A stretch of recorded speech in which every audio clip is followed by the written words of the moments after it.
Donc nous allons maintenant vous montrer les différentes étapes de mise en œuvre du doublage panel plaque Renault Ultra 32, qui est un complexe d'isolation intérieure qui fait aussi l'isolation avec le polystyrène Ultra 32 graphité, qui donne de très bonnes performances thermiques, et le parement qui est une plaque de plâtre de 13 mm. Le doublage panel plaque Renault Ultra 32 peut être posé de deux façons différentes. Premièrement, par collage classique avec du mortier adhésif, avec des plots disposés tous les 5-6 cm sur la largeur, à raison d'une rangée de plots tous les 10 cm. Pour être sûr que la pose par collage soit parfaite et que la colle soit répartie de manière uniforme sur toute la surface du complexe, on utilisera une règle bois qu'on appuiera fortement sur la plaque sur toute la hauteur. Donc ça, c'est la pose classique par collage sur un mur qui est sain et qui est de niveau, sans irrégularité. La deuxième méthode de pose, c'est sur des murs qui sont irréguliers.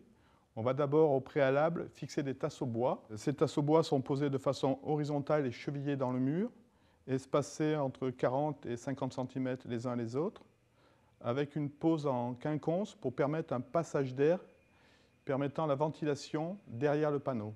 Ce type de pose doit être privilégié dans le cadre de murs anciens, car cela permet d'éviter le contact avec l'humidité qu'il peut y avoir sur le mur, et en même temps de redresser le mur.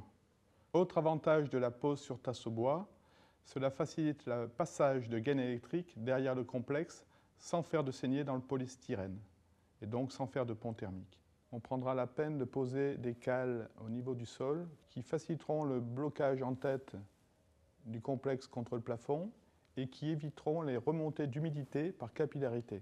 Il faudra tracer au préalable avec un crayon le positionnement des tasseaux pour pouvoir les repérer et faciliter le vissage ultérieur sur ces mêmes tasseaux. Il faudra prendre une vis qui fait l'épaisseur du complexe, plus 2 cm pour pouvoir se fixer dans le tasseau bois. On vissera ensuite le complexe sur ces tasseaux bois à raison d'une vis tous les 15 cm environ, pour avoir une très bonne tenue. On surveillera que chaque extrémité de la plaque soit bien en appui sur un tasseau bois et ne soit pas dans le vide au moment de la pose. Cela sera important pour la réalisation à venir du joint. Pour la finition, le vide en pied de doublage sera comblé avec de la mousse polyuréthane qu'on laissera expanser et qui, une fois qu'elle sera sèche, sera coupée avec un cutter à niveau.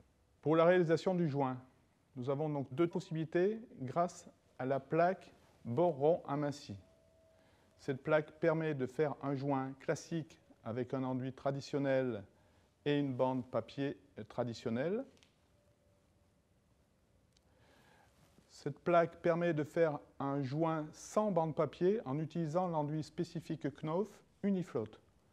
C'est un enduit qui est utilisé depuis plus de 20 ans sur le marché du particulier en Allemagne et en France maintenant, et qui permet par sa capacité technique et mécanique de se passer de bande à joint grâce au fait que nous travaillons avec des plaques bord rond amincies. Le joint réalisé devra être légèrement poncé comme un joint classique, et on profitera du fait d'avoir de l'enduit en joint disponible pour cacher les têtes de vis. L'enduit Unifloat étant un joint durcissant très vite et ayant une très bonne résistance mécanique, il est conseillé de faire des petites gâchées car au bout de 20 minutes, il a déjà durci. Une fois que le joint est parfaitement sec, poncé, on peut directement intervenir et peindre et le joint et la plaque dans sa totalité.